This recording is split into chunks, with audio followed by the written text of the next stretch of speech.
Bonjour, je voudrais partager un message à partir d'un texte du livre de l'Apocalypse, un message important où nous allons voir qu'il y a 3 anges qui, dans cette fin des temps, nous donnent un message particulier.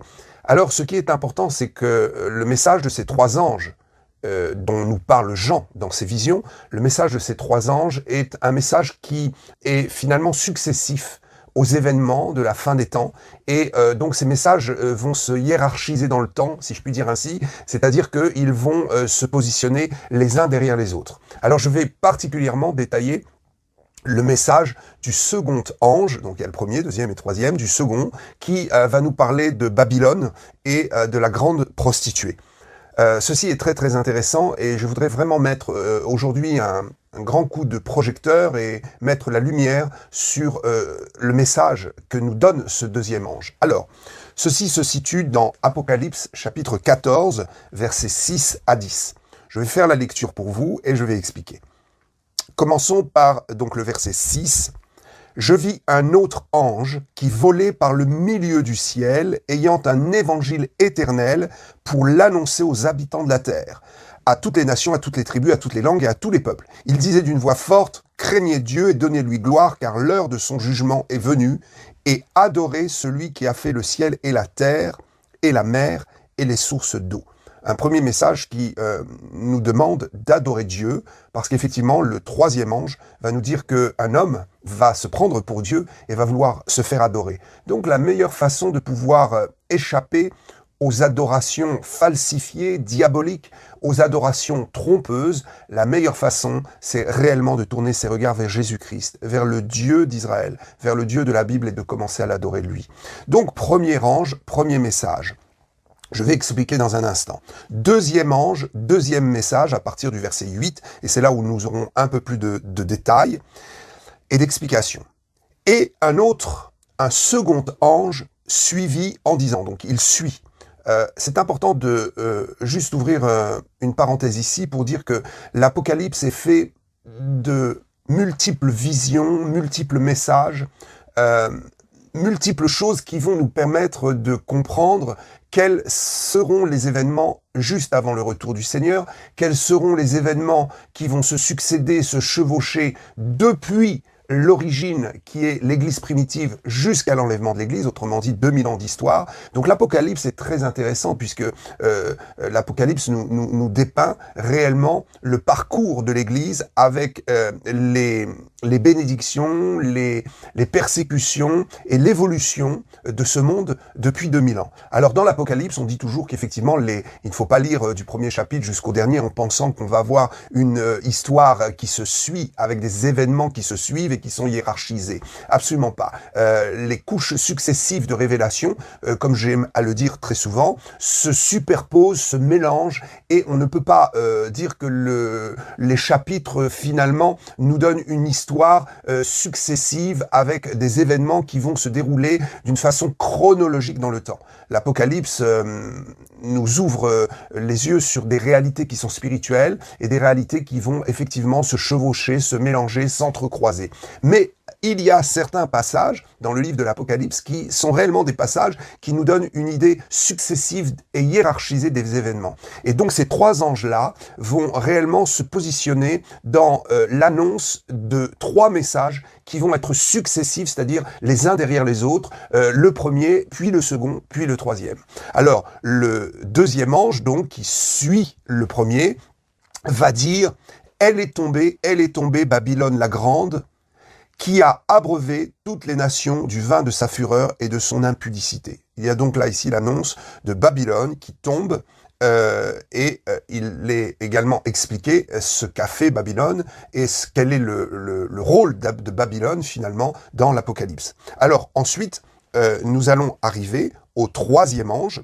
Je lis donc pour vous à partir du verset 9. Et un troisième ange les suivit, en disant d'une voix forte, « Si quelqu'un adore la bête et son image et reçoit une marque sur son front ou sur sa main, il boira lui aussi le vin de la fureur de Dieu, versé sans mélange dans la coupe de sa colère.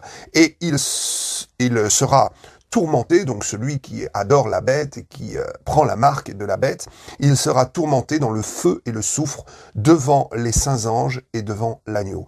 Voilà quelque chose de terrible. Le premier ange va donc déclarer une annonce fabuleuse et extraordinaire et miraculeuse de l'évangile sur toute la surface de la terre.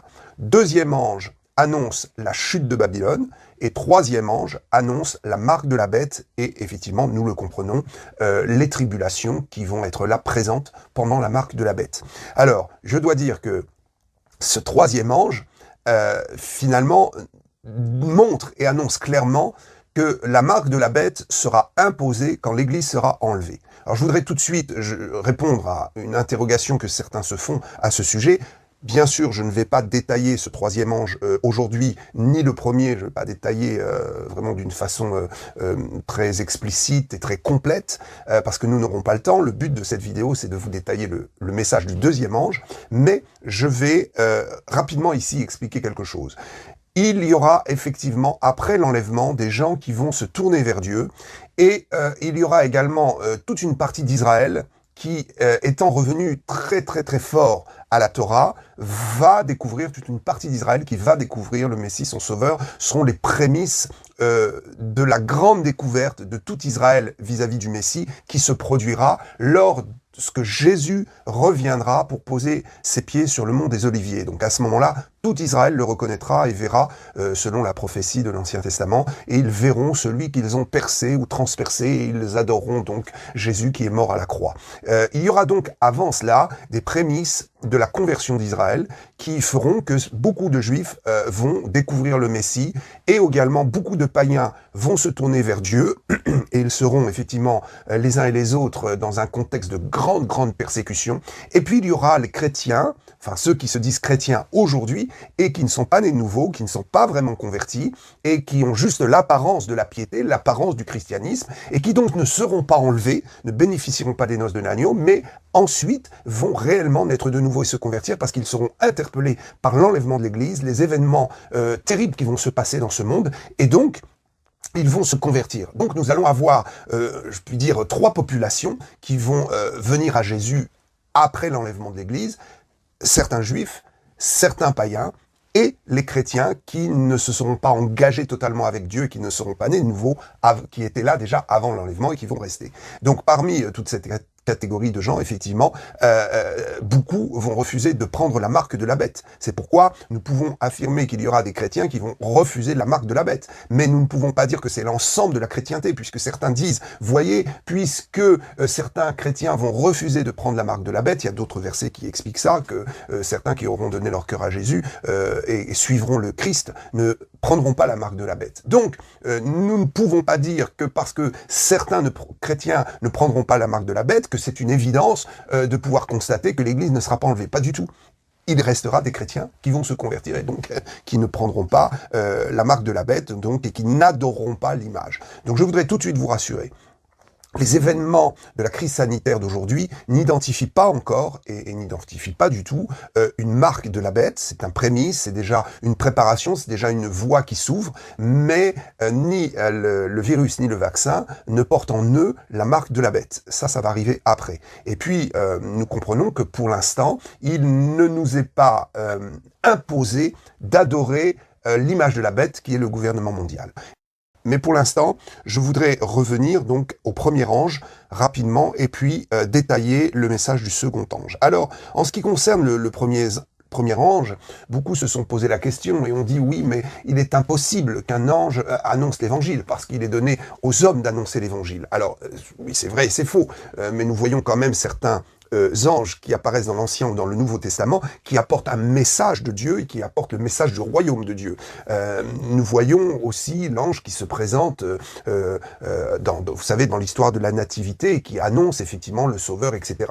Alors, moi, j'ai aussi entendu des témoignages de chrétiens pendant toute ma marche avec Jésus, depuis des années maintenant, pratiquement 45 ans, des messages de gens qui se sont convertis et qui ont reçu un message d'un ange dans une vision, dans une apparition, dans un songe. Et l'ange les invitait à venir se convertir ou donner leur cœur à Jésus. Alors, nous devons comprendre qu'un ange peut apporter le message de l'évangile il peut venir apporter des éléments du message de l'évangile ou des éléments du royaume de Dieu, mais il ne peut en aucune façon être utilisé par le Saint-Esprit pour que son message l'amène à convaincre un homme de se convertir. Ce qui va amener un homme à se convertir, c'est la puissance du Saint-Esprit. Autrement dit, nous pouvons annoncer le message de l'évangile sans qu'il n'y ait aucun impact. Nous donnons une information.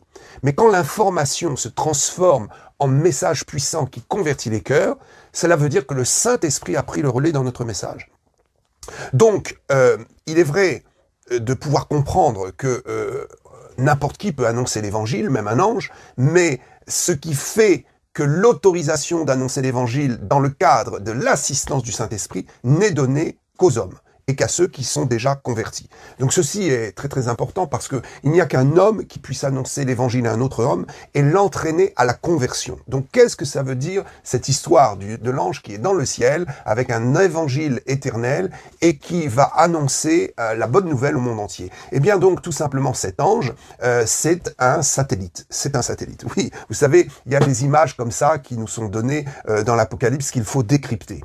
Si on part du principe que l'ange ne peut pas annoncer l'évangile. Dieu n'a pas confié l'annonce de l'évangile aux anges, mais aux hommes. Si on part de ce principe et qu'on comprend qu'effectivement l'annonce de l'évangile qui est faite de l'homme vers l'homme est assisté par la puissance du Saint-Esprit parce qu'il n'y a que le Saint-Esprit qui convainc. Ce n'est pas le message de l'homme qui convainc, c'est le message qui est porté par le Saint-Esprit, puisque c'est lui qui convainc de justice, de jugement et de péché. Donc nous posons la question, si seulement l'homme peut prêcher l'évangile, pourquoi est-ce que cet ange dans le ciel est en train d'annoncer l'évangile? Alors est-ce que ça voudrait dire que dans la fin des temps, les anges vont se mettre à annoncer l'évangile et à convertir les hommes? Pas du tout. Nous comprenons ici que il y a un phénomène dans le ciel qui se produit pour que le message de l'évangile qui est annoncé par l'homme soit répercuté. Alors, je me souviens qu'en 1980, j'étais dans une conférence du FGB-MFI, Full Gospel Businessmen Fellowship International, et dans cette communauté qui a bouleversé d'ailleurs le monde et qui a amené tellement de gens à Jésus-Christ, ce mouvement qui est une branche de l'Église et qui pendant la vie de Demos Shakarian a amené des milliers et des milliers et des milliers de gens au Seigneur à travers leur action. Donc le Full Gospel Businessmen Fellowship International, le FGB-MFI, peut-être vous en avez entendu parler, voilà, ça a été une œuvre qui a été suscité par Dieu aux États-Unis dans la vie et le cœur d'un homme qui s'appelait Demos Shakarian, et la vision c'était de prêcher l'évangile autour de petits déjeuners, d'inviter les gens non pas dans une église parce que c'est parfois difficile d'inviter les gens dans une église, donc on les invitait autour d'un repas, et puis il y avait des témoignages qui se succédaient, et les gens se convertissaient vraiment en masse, et donc ces gens étaient renvoyés dans des églises. Et donc un des premiers mouvements, une des premières œuvres qui a vu ce verset se réaliser, justement, ce sont les hommes d'affaires du plein évangile. Parce qu'ils ont fait des émissions, et ces émissions, pour la première fois en 1980, ont été relayées par un satellite, et donc ont arrosé le monde entier. Nous voyons également que d'autres œuvres ont commencé à diffuser le son et l'image du message de l'évangile à travers le satellite à partir de ces années-là. Et puis, je crois que c'est en 1996, oui, c'est en 1996 qu'on a vu cette grande œuvre SAT-7, Satellite 7, qui a commencé à diffuser abondamment, notamment dans tous les pays arabes, le message de l'évangile. Donc en fait, ce premier ange, qui est un évangile éternel, qui est propagé à partir du ciel, n'est ni plus ni moins l'annonce prophétique. C'était l'annonce prophétique qu'il y aurait des moyens technologiques dans le ciel pour propager la parole des prédicateurs, des hommes et des femmes qui prêchent l'évangile. Ceci est très très fort, et nous voyons donc que ce premier ange a accompli son travail, et que le message donc de cet ange a été accompli, le travail a été fait maintenant, et le miracle s'est produit. Donc cette prophétie et l'annonce de ce premier ange a été accomplie, je vous dis, vers les années 1980, peut-être même quelques années avant déjà, il y avait des émissions qui étaient relayées par satellite, des émissions évangéliques. Alors aujourd'hui, nous comprenons que depuis ces années-là, Dieu a donné comme moyen de propagation de l'évangile le son, l'image, à travers les médias, à travers les moyens techniques et les moyens qui sont aujourd'hui à notre disposition pour prêcher l'évangile. Donc, tous les pasteurs qui ont effectivement refusé de faire des émissions télévisées, des émissions radio, qui n'ont pas voulu utiliser, quand Internet est sorti, utiliser Internet pour propager le message de l'évangile. Tous ces pasteurs qui disaient, pendant un temps très religieux, ils disaient non, le satellite, on peut pas utiliser ça, ça coûte cher, comment on va payer une émission, des fortunes pour prêcher, mais c'est du virtuel, etc. Eh bien, aujourd'hui, effectivement, ces pasteurs se sont rendus compte qu'ils ont eu tort, en tout cas pour ceux qui sont encore dans l'exercice du ministère et en vie, et aujourd'hui, nous ne pouvons que lancer un grand appel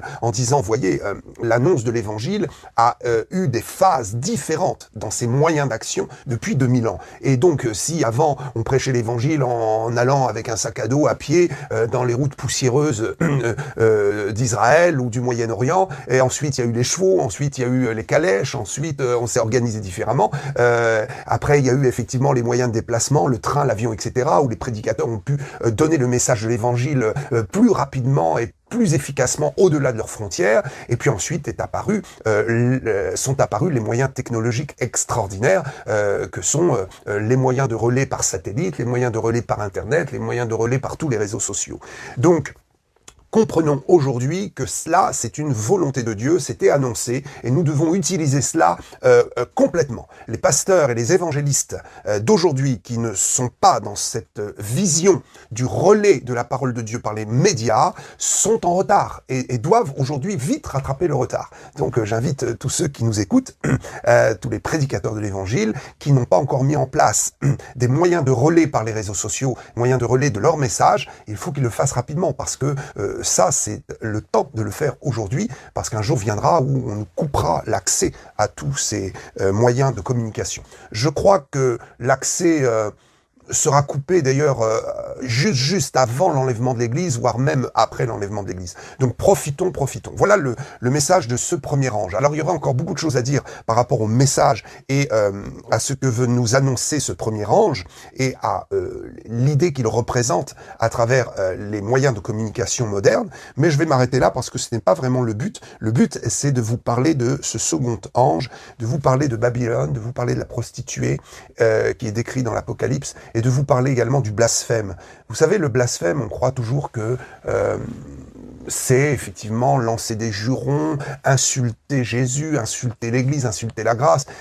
Bien sûr, ce sont des formes de blasphème. Mais le véritable blasphème, qui est un vrai danger pour l'humanité et qui ne peut pas vraiment se connecter au salut, ce vrai blasphème-là, nous allons le découvrir. C'est autre chose. Autrement dit, tous ceux qui veulent insulter l'Église, qu'ils le fassent tant qu'ils insultent Jésus, eh bien, il est possible qu'ils soient pardonnés, que les écailles de leurs yeux tombent et qu'ils soient finalement interpellés par la puissance de la grâce. Je crois que la véritable persécution est celle qui porte atteinte à notre possibilité de prêcher l'évangile et qui porte atteinte à notre corps physique, c'est-à-dire des persécutions où physiquement nous sommes battus, emprisonnés, maltraités. Là, réellement, c'est une persécution et ça, ce sont réellement des formes de blasphème contre l'Église qui sont très très dures à supporter. Et nous nous souvenons que la Bible nous dit que nous ne devons pas prendre les armes, mais que nous devons nous battre contre les démons et pas contre la chair. Donc cette forme de persécution et de blasphème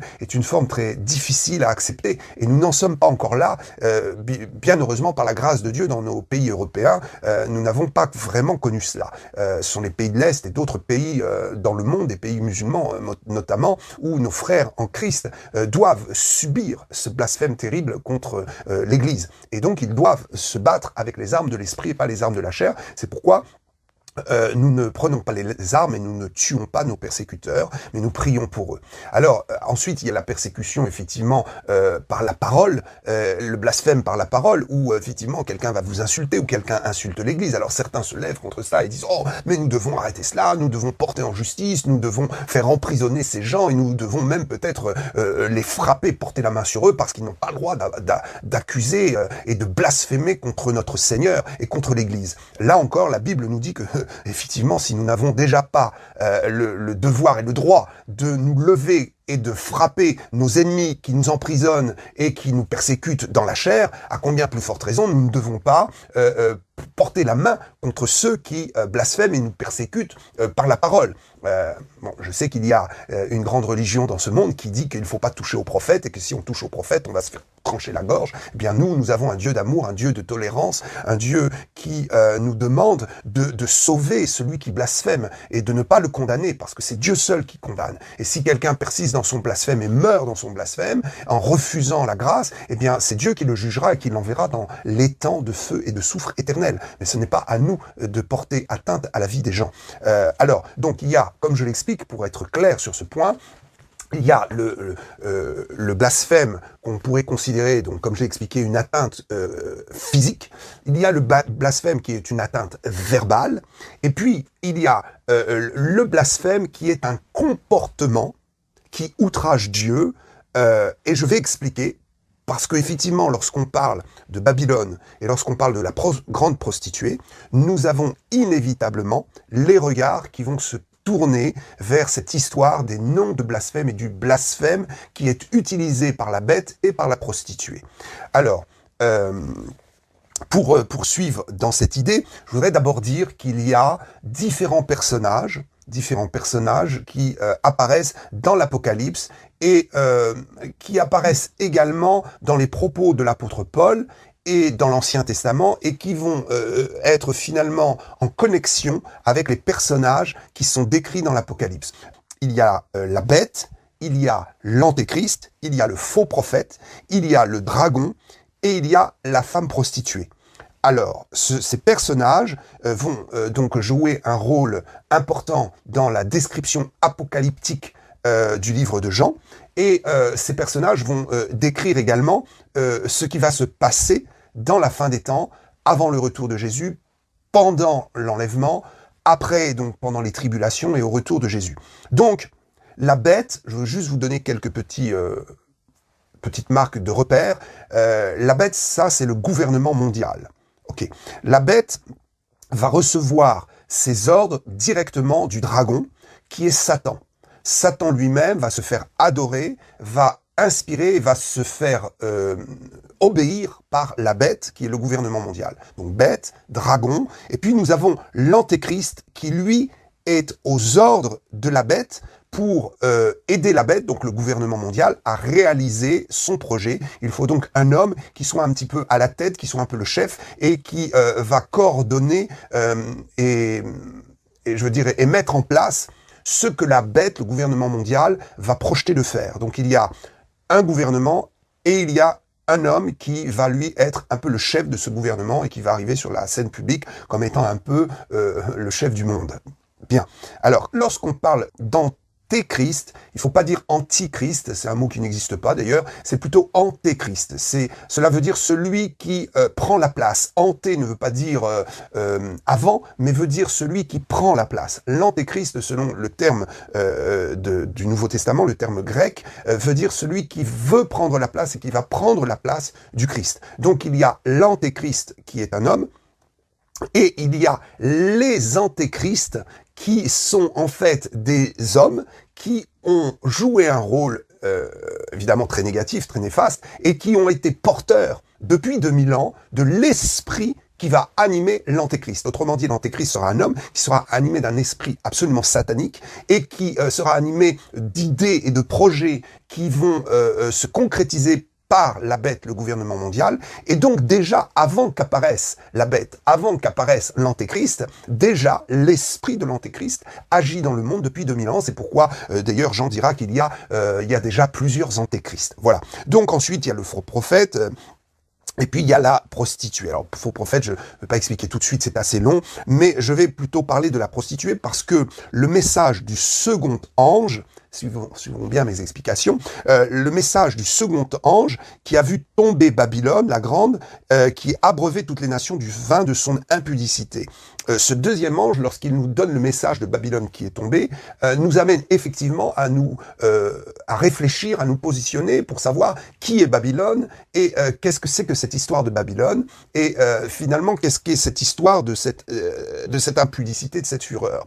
Donc, nous allons comprendre qu'il y a, en fait, dans l'image de Babylone, il y a la description de deux choses dans l'ensemble de la Bible, que ce soit dans l'Ancien Testament, dans le Nouveau, ou avec l'apôtre Jean dans l'Apocalypse. Suivons bien le raisonnement. Il y a donc deux descriptions de ce qu'est la Babylone. La Babylone représente deux choses. La Babylone va représenter la déchéance du monde et l'esprit qui veut organiser le monde dans une déchéance totale, dans une impureté et dans un éloignement de la notion du péché. Cette Babylone qui est donc l'esprit du gouvernement mondial, ou est plutôt le résultat de ce que veut organiser le gouvernement mondial. Le gouvernement mondial veut organiser une société qui sera complètement déchéante, dans la déchéance, l'impudicité et dans l'autorisation et même l'absolue autorisation à faire les choses les plus abominables que la Bible rejette. Au niveau du péché, quand vous prenez dans la Bible le péché, eh bien, la bête, le nouvel ordre mondial, le nouveau gouvernement mondial, qui veut instituer une société unique, veut dans cette société unique instaurer un mode de fonctionnement qui sera absolument à l'encontre de la sainteté biblique, avec des normes de fonctionnement humain qui vont renverser toutes les valeurs que nous trouvons dans la Bible. Donc, Babylone est une société, en fait. Babylone est un mode de fonctionnement. Et ce mode de fonctionnement et cette société va totalement à l'encontre du plan de Dieu. C'est la société organisée par le nouvel ordre mondial qui vient, comme je l'ai expliqué. Donc, nous voyons les origines de cette Babylone sociale qui commence dès la tour de Babel avec Nimrod, qui a voulu donc instaurer un mode de société, un mode de fonctionnement, un mode de gouvernement, de gouvernance, si je puis m'exprimer, si je puis utiliser ce mot-là, de gouvernance au niveau mondial, qui soit unique et qui soit basé sur tout ce qui est à l'encontre de la Bible, et basé surtout sur le blasphème que je vais expliquer. Le blasphème qui est, selon la Bible, décrit à trois niveaux. C'est le comportement dont j'ai fait référence tout à l'heure. Je vous ai dit que le blasphème, c'est un comportement, et c'est deux autres choses que j'ai expliquées, je ne vais pas y revenir. Donc, le comportement qui est un véritable blasphème est décrit dans la Bible. Et nous allons voir, selon Dieu, qu'est-ce que le blasphème? Et donc, nous allons voir que la prostituée utilise ces blasphèmes pour diriger la bête vers cette société babylonienne qui date du temps de Nimrod et qui va construire quelque chose qui est en opposition avec le droit humain, avec toutes les valeurs de la Bible, avec toute la notion de moralité biblique. Aujourd'hui, la bête est en train de construire secrètement un déséquilibre de toutes les valeurs humaines. Alors, donc il y a cette Babylone sociale. On peut lire je vais donner un texte dans Jérémie 51-53, nous l'avons compris, c'est le nouvel ordre mondial qui est en train d'instaurer des règles et qui est en train de pousser l'humanité à fonctionner d'une façon absolument opposée au mode de fonctionnement que la Bible propose à l'humanité. Alors, je cite Jérémie 51-53, « Quand Babylone s'élèverait jusqu'aux cieux, quand elle rendrait inaccessibles ces hautes forteresses, j'enverrai contre elles des dévastateurs, dit l'Éternel. » Autrement dit, ce texte de Jérémie 51-53 annonçait déjà que Babylone, en tant que société organisée sans Dieu, sera renversée et perdra son pouvoir. Donc, lorsque l'ange dit « Elle est tombée Babylone la grande », nous devons comprendre qu'il y a les deux images de Babylone qui vont à un moment donné tomber. C'est-à-dire qu'il va y avoir cette société babylonienne, cette société du nouvel ordre mondial qui ne pourra pas arriver à ses fins et qui va s'effondrer. Autrement dit, tous les francs-maçons qui sont dans cette philosophie du nouvel ordre mondial, parce qu'ils ne sont pas tous, mais une grande majorité est dans cette philosophie. Une grande majorité des francs-maçons cherchent à monter de degré en degré pour intégrer le plan mystérieux qui se dévoile au fur et à mesure que vous entrez dans les profondeurs de la franc-maçonnerie. Autrement dit, la franc-maçonnerie est une grande, vaste maison. Vous entrez, vous pouvez rester sur le palier, vous pouvez rester dans l'entrée toute votre vie, mais on vous dit qu'il y a des mystères derrière, qu'il y a des chambres mystérieuses. Et donc, pour découvrir le mystère et aller jusqu'au mystère ultime, c'est quoi finalement la franc-maçonnerie? C'est quoi le but ultime? Eh bien, nous le savons, nous l'avons dévoilé, la Bible dévoile le plan ultime, c'est d'adorer Satan, c'est d'arriver à une société où Dieu est éjecté et où Satan est mis au premier plan. Donc c'est une société qui au sommet est luciférienne. Donc au sommet, nous trouvons les Illuminati, et nous pouvons donc dire qu'il y a une partie de la franc-maçonnerie, cette partie qui cherche à aller plus loin, à découvrir les mystères, et qui ne reste pas sur le seuil qui finalement est un discours très philosophique, très humaniste, mais quand on avance, on se rend compte que c'est autre chose. Donc, ce que je voulais expliquer, c'est que l'ange est en train de dire que Babylone va tomber. Babylone dans son aspect social, et dans son deuxième aspect, l'aspect religieux, sur lequel je vais parler dans un instant. Donc, Babylone sociale, Babylone, la bête, le nouvel ordre mondial, va s'effondrer. Et donc, je veux dire à tous les francs-maçons et à tous ceux qui sont dans cette logique du nouvel ordre mondial, vous allez y perdre votre âme. Ne persistez pas, arrêtez, lâchez tout, même si ça vous coûte cher, même si ça vous coûte la vie. Parce que je sais que certains sont introduits dans cette pensée du nouvel ordre mondial et travaillent à ce nouvel ordre mondial à un niveau très élevé. Et on les menace, on leur dit, si tu quittes, tu peux pas quitter, tu vas mourir, on va te tuer. Eh bien, mes amis, il vaut mieux perdre la vie physique, mais ne pas perdre la vie éternelle, plutôt que de vouloir conserver une vie physique qui de toute façon sera détruite et qui de toute façon nous emmènera dans la perdition éternelle. Donc je lance un grand cri, quel que soit votre niveau, si vous sentez une identification à la construction de ce nouvel ordre mondial, de cette nouvelle Babylone qui va ressurgir, parce que effectivement le texte de Jérémie nous dit que quand Babylone s'élèverait jusqu'aux cieux, quand elle rendrait inaccessibles ces hautes forteresses, il fait référence à la réapparition de Babylone. L'esprit de Babylone est toujours là. Et donc Jérémie dit, même si Babylone se reconstruit et refait quelque chose dans les hauteurs, de toute façon, Dieu aura le dernier mot et Dieu va la détruire définitivement. Donc la construction de ce nouvel ordre mondial va s'effondrer à un moment donné, au milieu des tribulations, donc il y a 7 ans de tribulation, au milieu de cette tribulation, c'est-à-dire 3 ans et demi après le démarrage, il y aura une chute totale du gouvernement mondial qui va se prendre complètement les pieds dans le tapis et qui va plus pouvoir gérer les choses. Donc il va commencer à y avoir des guerres, des soulèvements, parce qu'il faut savoir que ils n'arrivent pas, ceux qui construisent le nouvel ordre mondial n'arrivent pas vraiment à avancer. Ils ont du retard même, je vous le dis, sur leur agenda, ils ont du retard parce que il y a des intérêts qui sont différents selon les nations et les cultures. C'est pour ça que le nouvel ordre mondial veut effacer et veut faire disparaître toute la notion de culture, toute la notion de nation, toute la notion de groupe, de privilège dans la famille ou le groupe. Ils veulent uniformiser tout de façon à ce que tout le monde soit d'accord pour le même projet. Mais le problème, c'est que ça grince. Il y en a qui ne suivent pas le projet, qui ne veulent pas obéir à la bête. Certaines nations obéissent, comme la France d'ailleurs, comme l'Allemagne, mais il y a des nations qui sont un peu rebelles et qui freinent. Et donc ces freins font que le nouvel ordre mondial est en train de réaliser qu'il perd du temps, que son agenda n'arrive pas à s'arranger comme ils veulent, et que finalement il y a de gros risques à ce qu'ils n'atteignent pas leur objectif. En tout cas, la Bible dit que Dieu va arrêter le projet de la bête, et va arrêter ce projet pour qu'il soit complètement anéanti. Donc ce deuxième ange vient dire, Babylone va s'effondrer, Babylone la grande, celle qui était plein de noms de blasphème. Alors souvent, nous avons interprété ce texte en disant que Babylone, c'est la Babylone religieuse, et donc les blasphèmes font référence effectivement au côté religieux de la chose. Mais nous devons comprendre que Babylone, c'est 2 choses dans la Bible. C'est 1, la Babylone sociale, donc je viens d'expliquer, je pense que c'est clair, et 2, c'est la Babylone religieuse. Alors nous allons essayer de comprendre cela. D'abord, je voudrais vous redonner 2 autres texte avant de passer à l'aspect de Babylone religieuse.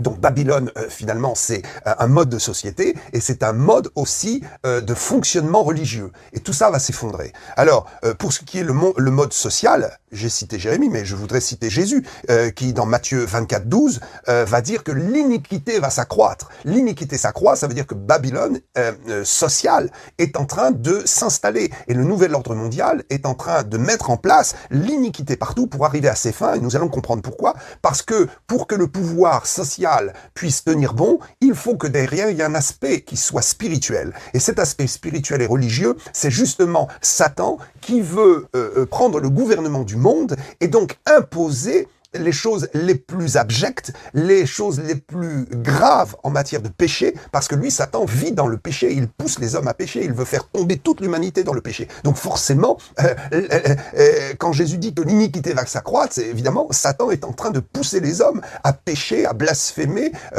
donc contre tout ce qui est saint, à blasphémer contre Dieu, à rejeter Dieu, et puis le blasphème, les 3 formes de blasphème dans l'action que nous allons voir dans un instant. Alors Paul va parler aussi du d'une société totalement décadente. Il va s'adresser à son élève Timothée. Nous connaissons très très bien ce texte dans 2 Timothée chapitre 3. 2 Timothée chapitre 3, nous voyons que Paul, notamment jusqu'au verset 5, va décrire la fin des temps, une société décadente. Bien, alors ça c'est pour l'aspect social. Maintenant la Babylone religieuse, celle dont nous avons beaucoup parlé dans nos milieux évangéliques et pentecôtistes, cette Babylone religieuse qui a fait couler beaucoup d'encre et a fait tellement de discours, alléluia, parce qu'effectivement Babylone a aussi un aspect religieux, un aspect très fort. Et je vais en parler maintenant. Alors, quel est cet aspect de Babylone religieux? C'est un aspect de l'Église qui s'est corrompue de toute forme de christianisme et de toute forme d'adoration vers le vrai Dieu d'Israël qui a été corrompu. Donc nous voyons ça évidemment dans le milieu chrétien, toutes les branches chrétiennes, on voit de la corruption, on le voit également dans certaines branches dissidentes du judaïsme, qui sont effectivement complètement à côté de la vérité de la Torah, et qui pratiquent des choses qui sont des compromis, et qui sont impures, et qui n'ont plus rien à voir avec les commandements de Dieu. Alors, on n'accuse personne, on ne jette la pierre à personne surtout, et on comprend que Babylone, c'est un esprit qui pousse quelqu'un qui s'en va vers Dieu à s'opposer à tout ce qui est saint, à faire des compromis et à tordre le sens des Écritures, de l'Ancien ou du Nouveau Testament. Alors, Babylone, religieuse, donc c'est un système religieux qui va animer la bête dans ses pensées et qui va orienter la bête dans son action spirituelle, car je le répète, le nouvel ordre mondial s'appuie également sur un aspect spirituel pour construire et pour arriver à ses fins, pour construire ses projets et arriver à ses fins. Pourquoi? Parce que comme je l'ai expliqué, le nouvel ordre mondial est une philosophie qui est luciférienne, qui a pour but de donner les clés de ce monde à la bête qui est gouvernée par le dragon qui est Satan. Et donc, l'objectif est aussi de tirer une substance spirituelle au milieu des hommes qui soit corrompue ou de corrompre le véritable évangile de Jésus-Christ, la véritable Torah, les véritables écritures que nous trouvons dans la Bible, dans l'Ancien et le Nouveau Testament. Alors, cette bête-là va être aidée, donc la bête, le nouvel ordre mondial, comme je l'ai expliqué, dirigé par le dragon, cette bête va avoir besoin d'inspiration. Et donc cette bête va accepter que monte sur son dos la prostituée, qui est constituée de tous les organismes religieux qui blasphèment contre Dieu, et nous allons voir ce qu'est le blasphème, et qui prennent la place de Dieu, et qui donc vont infiltrer la notion du péché pour justement tordre le sens des Écritures, appeler ce qui est bien mal, et mal, appeler mal le bien. Bien. Alors, nous lisons dans Apocalypse 17.3, « Il me transporta en esprit dans un désert, et je vis une femme assise sur une bête écarlate. » Donc cette bête écarlate n'est pas une troisième bête de l'Apocalypse, car je répète, je reviens un petit peu en arrière, j'ai expliqué qu'il y avait la bête, ce personnage dans l'Apocalypse, donc cette bête est un gouvernement, et cette bête est également un homme au sein du gouvernement qui va assister ce gouvernement à assister l'Antéchrist.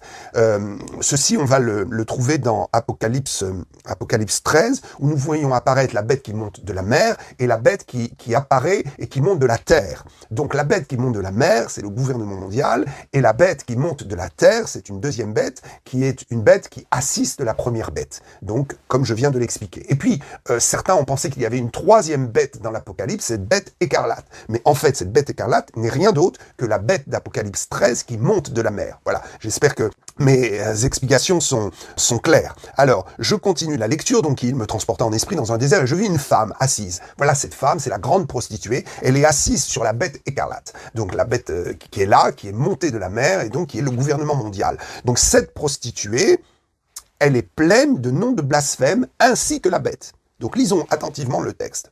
Il me transporta en esprit dans un désert et je vis une femme assise sur une bête écarlate, pleine de noms de blasphème. La bête est remplie de noms de blasphème, ayant 7 têtes et 10 cornes. Donc nous allons maintenant détailler et dire ce qu'est le blasphème, et c'est un petit peu le centre ici de mon message. Voilà, je vous ai donné beaucoup d'explications pour arriver jusque-là, afin que vous compreniez bien.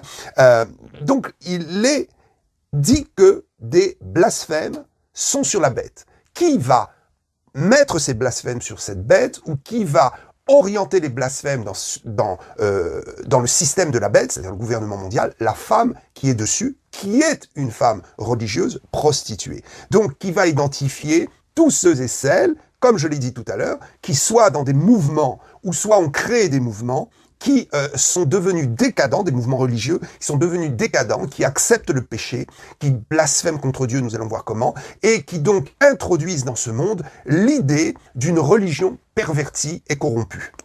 Donc, cette femme, la prostituée, est assise sur la bête, elle va orienter la tête de la bête pour que la bête aille dans une direction et qu'elle soit remplie de cet esprit blasphématoire. Alors, nous allons comprendre, quand je vais décrire les blasphèmes, que effectivement, la bête est un gouvernement mondial et c'est le gouvernement qui est en train d'arriver. Elle est assise, elle est confortablement installée sur cette bête, elle la dirige, mais malheur à elle, parce qu'il va se produire quelque chose. Dans Apocalypse 17:16, les 10 cornes que tu as vues et la bête haïront la prostituée. Voilà ce qu'il arrive. C'est ce que je dis à tous ceux qui sont en train de construire le nouvel ordre mondial. Vous allez être très déçus parce que d'abord, à un moment donné, tout va s'effondrer. Le projet mondialiste va s'effondrer complètement. Ça va être la 3e guerre mondiale, terrible guerre mondiale où toutes les nations vont monter contre Jérusalem et ça va être le chaos partout.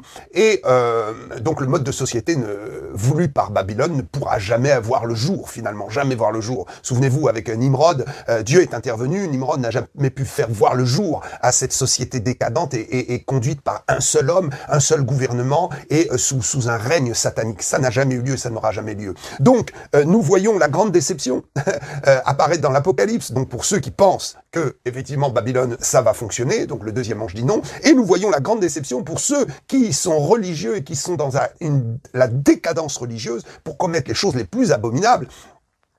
Nous les voyons dans la déception terrible, une déception extraordinaire, puisque nous voyons ici les 10 cornes que tu as vues et la bête haïront la prostituée. Autrement dit, la bête va maintenant dégager la prostituée qui a sur son dos. Il va la dégager, comment? Il va la dépouiller, ils la dépouilleront et la mettront à nu et mangeront sa chair et la consumeront par le feu. Oh, cette description est absolument effrayante. Tous ceux qui sont dans le compromis religieux vont être détruits et vont être complètement persécutés par ce nouvel ordre mondial qui, à un moment donné, les prendra pour les jeter. Je crois, et je vous demande de comprendre ce que je vais dire, je crois que le nouvel ordre mondial a séduit une certaine religion, dont je tairai le nom. C'est à vous de voir laquelle c'est, en votre âme et conscience. Mais ce qui est certain, c'est que le nouvel ordre mondial cherche à séduire des religions, et il a réussi à séduire une religion pour l'implanter, l'infiltrer dans nos sociétés chrétiennes. Et ce qu'ils ne savent pas, ceux de cette religion, c'est que le nouvel ordre mondial va se retourner contre eux et va les détruire. Et je dois dire que ce qui va être voté avec la loi du séparatisme, vous savez, ne fait pas que du tort aux chrétiens, mais fait beaucoup de tort à d'autres qui sont bien installés dans notre pays. Et ils vont être surpris de voir que le gouvernement mondial n'a que faire d'eux, parce que le gouvernement mondial veut instaurer une seule religion, celle du dragon. Celle du dragon, la religion luciférienne. Bien, donc, ceci est atroce. Dans le compromis religieux, on se sent à l'aise, on y va, et puis à un moment donné, le nouvel ordre mondial, la bête va se retourner, et qu'est-ce qu'elle va faire? Les 10 cornes, et ces 10 cornes aussi, donc tout son gouvernement, que tu as vu, et la bête haïront la prostituée, la dépouilleront, et la mettront à nu. Ils la haïront d'abord, ensuite ils la dépouilleront de son pouvoir, ils la mettront à nu, ensuite ils la mangeront et ils la mettront au feu. Ici, des événements successifs qui vont faire que la grande prostitution religieuse va se trouver absorbée dans le pouvoir de la bête. Ceci est terrible. Je parle de l'œcuménisme. Maintenant, je parle de l'œcuménisme. Et je voudrais dire à tous ceux qui m'écoutent, l'œcuménisme n'est pas une bonne chose. La communion et la tolérance fraternelle est une bonne chose. Mais l'œcuménisme, ce qui tend à mélanger les doctrines, les convictions et à construire une nouvelle religion universelle, cela, c'est de la prostitution religieuse. Cela, c'est ce qui inspire la bête et ce qui arrange, pour l'instant, la stratégie de la bête qui cherche à quoi? À faire que les hommes soient soumis. Et comment est-ce qu'on peut soumettre les hommes si ce n'est à travers des philosophies? Vous savez, pour soumettre un homme, on le prend, on en fait un esclave, on le frappe. Mais la véritable soumission n'est pas celle du corps, c'est celle de l'esprit. Un homme n'est réellement soumis et devient vraiment esclave que quand son esprit est mis en esclavage. On peut enfermer des gens, on peut les forcer à faire des choses, mais si leur cœur n'est pas là-dedans, si leur cœur n'est pas soumis, si leur esprit n'est pas soumis, alors il y aura toujours de la rébellion. Mais si vous arrivez à soumettre l'esprit de quelqu'un et à l'entraîner spirituellement dans la direction de votre cause, vous pourrez en faire un esclave et le guider, le mener où vous voulez. Et cela, ça s'appelle de la manipulation mentale. D'ailleurs, nos gouvernements dits industrialisés et évolués, dans leurs lois, ont prévu qu'effectivement, il peut y avoir des mouvements sectaires religieux qui n'enferment pas les gens, qui les laissent libres, mais qui ont réussi à mettre leur esprit en esclavage et qui en font ce qu'ils veulent. Ça s'appelle la manipulation mentale, la manipulation de l'esprit. Des gens qui sont dans des sectes et pourtant vous leur dites « mais va-t'en, bah oui, tu peux partir, oui, je suis libre, je peux partir, il n'y a pas de barreau aux fenêtres, il n'y a pas de gardien, je peux m'en aller, mais je ne m'en irai jamais parce que mon esprit est déjà prisonnier. » Donc, comment est-ce que la bête va réussir à faire passer des messages, à contraindre les gens et à les obliger à rentrer dans un système avec justement cette uniformisation, cette uniformité d'une religion mondiale, d'une religion universelle qui prend sa source dans l'œcuménisme. Alors, je vais parler maintenant des blasphèmes et je vais finir avec ça. Lorsqu'on parle de blasphème, j'ai expliqué les deux premiers aspects, nous voilà maintenant vers le troisième aspect. Lorsque nous parlons de blasphème, nous devons comprendre que les Juifs sont ceux qui peuvent en parler le mieux, sont ceux qui peuvent décrire quel est réellement le niveau le plus élevé de blasphème. Et quand on parle de la bête qui a écrit les noms de blasphème, je crois qu'il y a 3 choses qui sont inscrites sur la bête, et je crois, effectivement, comme je vous l'ai expliqué, que la religion œcuménique universelle, l'idée de cette religion pervertie, corrompue, la grande prostituée, qui, je le répète, n'est pas juste un mouvement religieux, n'est pas juste une communauté. Ça, c'est un esprit qui va s'incarner dans toutes les religions et toutes les communautés. Peut-être particulièrement le christianisme, mais également partout qui va polluer tout. Donc, nous allons comprendre que les mieux placés pour parler du blasphème sont les Juifs. Et donc, quand nous tournons nos regards vers le Nouveau Testament, nous allons nous rendre compte que les Juifs ont accusé Jésus de 2 blasphèmes. Et que précisément, ces 2 blasphèmes sont la description de ce qui est absolument en haut de l'échelle lorsque nous parlons de blasphème, et c'est ce qui va être utilisé par le gouvernement mondial, par la bête, c'est ce qui va être utilisé pour les détourner de Dieu, du Dieu d'Abraham, d'Isaac et de Jacob, du seul Dieu unique créateur de toute chair, de toute chose, pour tourner leur regard vers l'ange déchu, Satan, Lucifer, qui a perdu son nom d'ailleurs de Lucifer, d'ange de lumière, parce qu'il se déguise en ange de lumière, mais il n'est plus un ange de lumière. Alors nous allons comprendre que les 2 blasphèmes qui sont mis pour accuser Jésus sont exactement les blasphèmes ultimes. Et puis nous allons voir que Jésus va décrire un 3e niveau de blasphème. Alors commençons. Se prendre pour Dieu, ça, selon la loi juive, selon l'Ancien Testament, selon même toute la Bible avec le Nouveau Testament, se prendre pour Dieu est le blasphème le plus haut. Pourquoi? Parce que en voulant se prendre pour Dieu, on ne se repent plus de ses péchés, on ne se reconnaît plus pécheur, et on veut contrôler et voler les âmes, contrôler les âmes et voler toute la création et déchoir Dieu de sa position de Dieu, qui est un Dieu d'amour et le grand Dieu qui nous sauve. Alors, Jean 10, 30. Moi et le Père, nous sommes un. Voilà ce que déclarait Jésus. Suivez-moi bien. Jean 10, 33. Les Juifs vont dire, ce n'est point pour une bonne œuvre que nous te lapidons, mais pour un blasphème. Waouh! Nous te lapiderons, nous voulons te lapider à cause d'un blasphème. Et parce que toi, qui es un homme, tu te fais Dieu. Voilà. Donc, ça, c'est ce qu'il y a de plus dangereux. Vous voyez, quand on parle de blasphème, et qu'on parle des blasphèmes qui seront notoires dans le mode de fonctionnement du gouvernement mondial, nous avons ici le premier. Le gouvernement mondial veut se prendre pour Dieu et veut prendre la place de Dieu. C'est pourquoi le gouvernement mondial veut polluer la notion sainte de Dieu pour la remplacer par cette idéologie. C'est le gouvernement mondial qui va pourvoir à tous nos besoins, c'est lui qui nous sauve, c'est lui qui est le seul maître à bord, c'est lui qui est le seul Dieu, c'est de lui que nous tirons toute la substance de notre vie et de notre bonheur. Il veut se prendre pour Dieu, le gouvernement mondial. Il crée les problèmes, il crée le désordre, et ensuite il vient avec un remède pour remettre les choses en place et dire, voilà, c'est moi qui vous sauve, ce n'est pas Dieu, il n'y a pas d'autre Dieu, c'est moi, votre Dieu. D'où cette insistance très forte de nos gouvernements, notamment en Europe et particulièrement en France, cette insistance et cette volonté de vouloir séparer absolument la société et donc l'État de la religion, et voulant écarter la religion, contrôler la religion, et faire en sorte que la religion ne puisse plus faire de prosélytisme et ne puisse plus gagner des adeptes, que ce soit n'importe quelle religion, mais particulièrement la religion chrétienne. Alors, donc, les Juifs qui savent de quoi ils parlent quand ils parlent de blasphème, hein, et qu'ils acculent Jésus, parce qu'en fait, ils n'ont pas vu qui était Jésus, et ils ont vu en Jésus ce que l'Antéchrist fera. Et donc, ils ont été aveuglés, parce qu'ils ont pris en fait Jésus pour Satan lui-même, pour un imposteur, et peut-être pour finalement l'anti-messie, celui qui veut se prendre pour le Messie. Alors, Jean 5, 18, à cause de cela, les Juifs cherchaient encore plus à le faire mourir, à faire mourir Jésus, non seulement parce qu'il voulait violer le sabbat, il violait le sabbat, le sabbat, Shabbat, hein, mais parce qu'il appelait Dieu son propre Père, se faisant lui-même égal à Dieu. Waouh, waouh, waouh, waouh. Nous avons toute la précision ici. Ils ont accusé Jésus de se faire Dieu, parce qu'ils n'ont pas vu que Jésus était Dieu.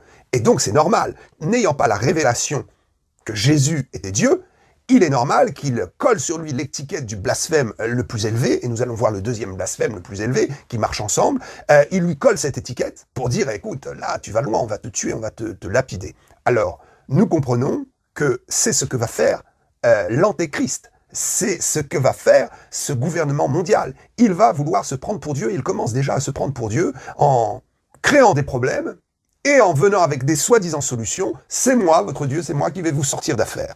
Le gouvernement mondial ne nous sortira pas d'affaires, mais il va nous emmener de plus en plus, malheureusement, vers des marécages de problèmes, Alors, ici, je voudrais préciser que Jésus était vraiment dans la vérité lorsqu'il disait qu'il était Dieu. Parce que Jésus, c'est Dieu incarné en homme, pour sauver l'homme et l'humanité. Dieu s'est fait homme pour nous sauver. Parlons de Jésus. Il dira dans Jean 8, 58, « En vérité, je vous le dis, avant qu'Abraham fût, je suis. » Et on comprend effectivement que dans le « je suis », Jésus reprenait l'expression qui avait été donnée par Moïse lorsque Dieu avait donné à Moïse son nom. Moïse questionnant Dieu en disant « Écoute, Seigneur, moi je sais pas, tous les dieux là autour de nous, dans les sociétés païennes, ils ont des noms, mais toi, quel nom as-tu et quel nom je vais donner auprès du peuple? Il faut que je leur dise que tu as un nom. » Et Dieu alors a trouvé cette formule qui est très complexe, le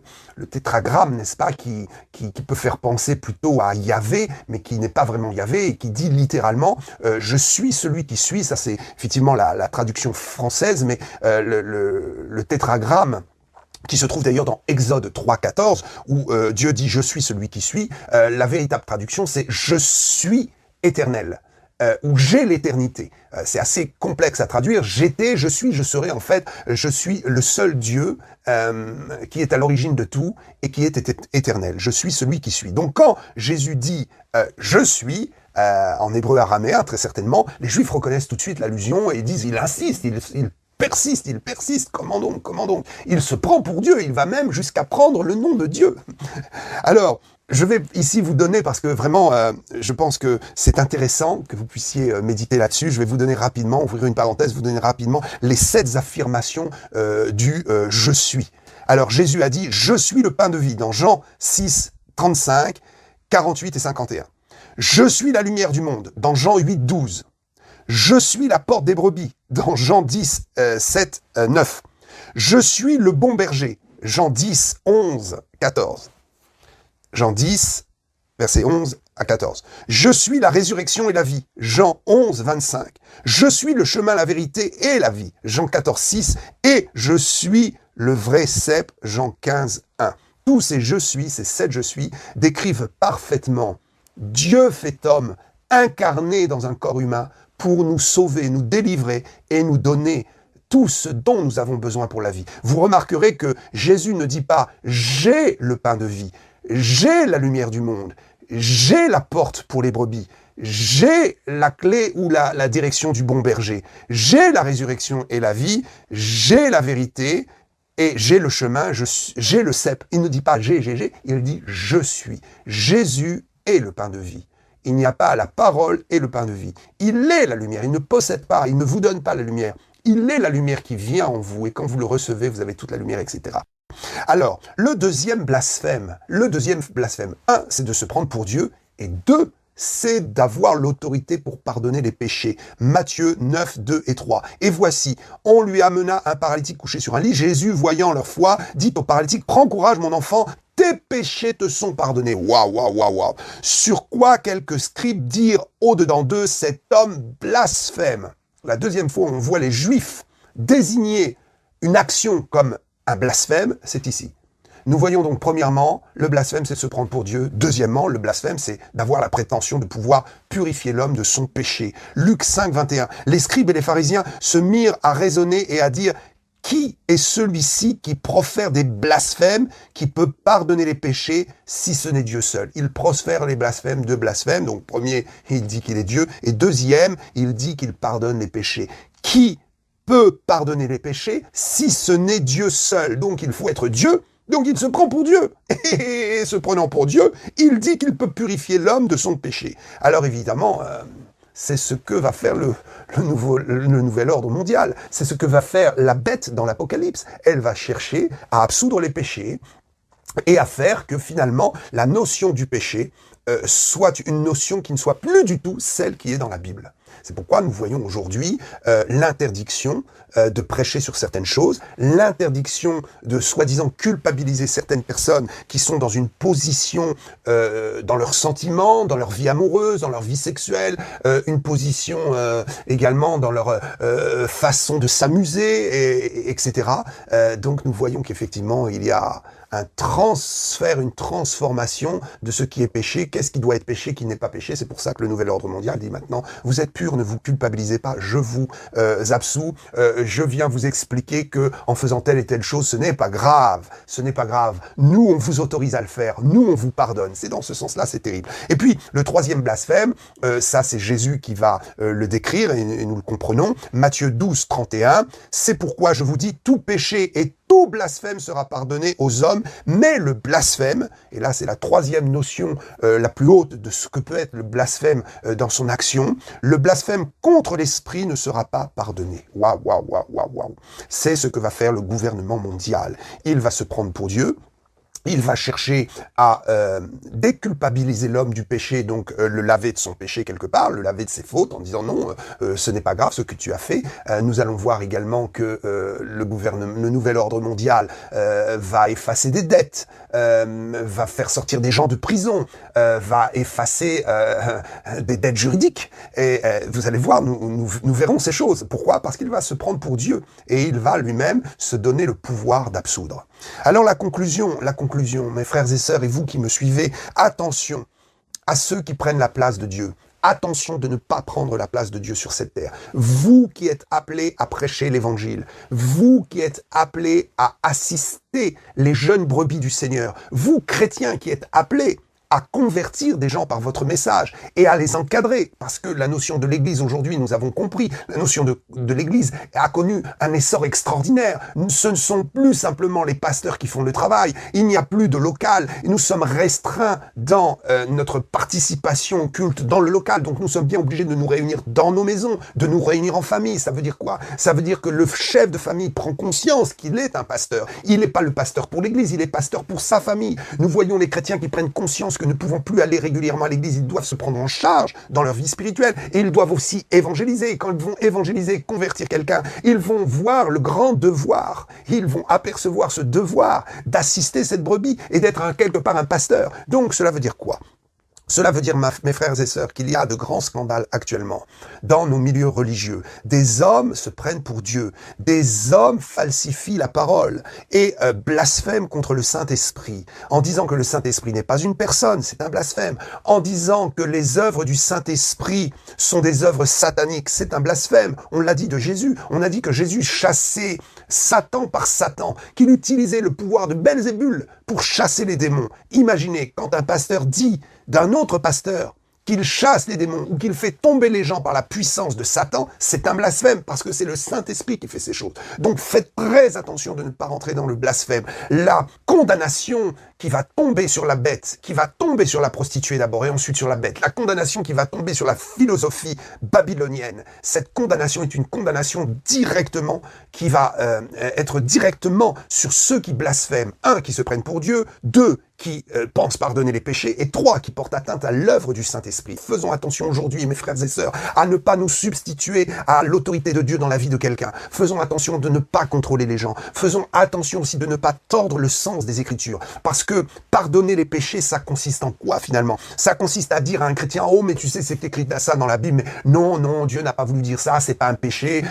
Écoute, il faut comprendre le sens du texte, il faut vivre avec sa génération, sa société. Écoute, non, finalement... c'est écrit que c'est un péché, mais moi je te dis que ce n'est pas un péché. Alors donc ça veut dire que moi je te donne l'autorisation de te déculpabiliser, de continuer, et puis je te pardonne finalement ce que tu fais. Et combien de pasteurs aussi se prennent pour Dieu en pardonnant? Tu as quitté l'église, alors tu t'es déraciné de l'église, donc tu n'es plus sous ma couverture spirituelle. Alors moi je peux pas vraiment te pardonner, il va t'arriver des ennuis. Mais si tu reviens, alors je vais te pardonner ton égarement, et il ne t'arrivera plus d'ennuis, la malédiction va partir. Mais ça veut dire quoi? Ça c'est le nouvel ordre mondial, ça c'est la bête, ça c'est... Comment on peut réagir comme ça aujourd'hui? Vous ne pouvez pas, je ne peux pas, un conducteur spirituel ne peut pas contrôler la vie de quelqu'un en lui disant si tu pars et que tu as des ennuis, viens, je vais te prier pour toi, je vais te pardonner et tu seras pardonné, lavé de ton péché. Mais comment pouvons-nous dire des choses comme ça? Un chrétien a le droit de quitter son église quand même, il ne faut pas qu'il ait peur des malédictions, il ne faut pas qu'il reste enchaîné.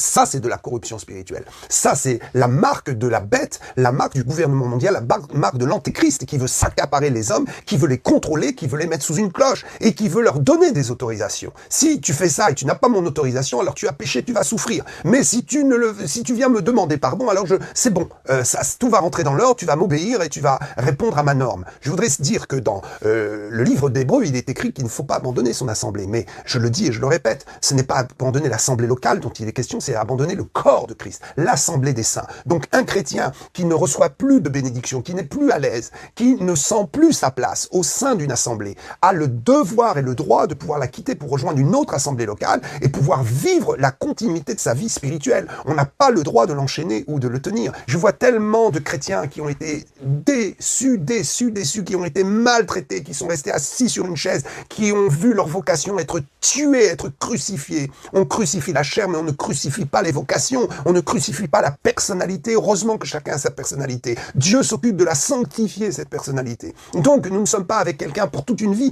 Nous ne sommes pas avec un pasteur forcément, peut-être pour toute une vie, mais ce n'est pas une obligation, ce n'est pas biblique. Donc, il faut sortir de cette emprise-là et il faut que nous lavions notre conscience. Et il faut aussi comprendre aujourd'hui que Dieu élargit. Aujourd'hui, il faut vivre dans la liberté de Christ. Et il faut se détacher de cet esprit de la prostituée, parce que nous avons effectivement accusé de grandes églises, dont je tairai le nom. Et on a accusé, on a dit tel mouvement, c'est la prostituée, tel mouvement. Mais on ne voit pas que déjà l'esprit de la prostituée est déjà dans notre système religieux.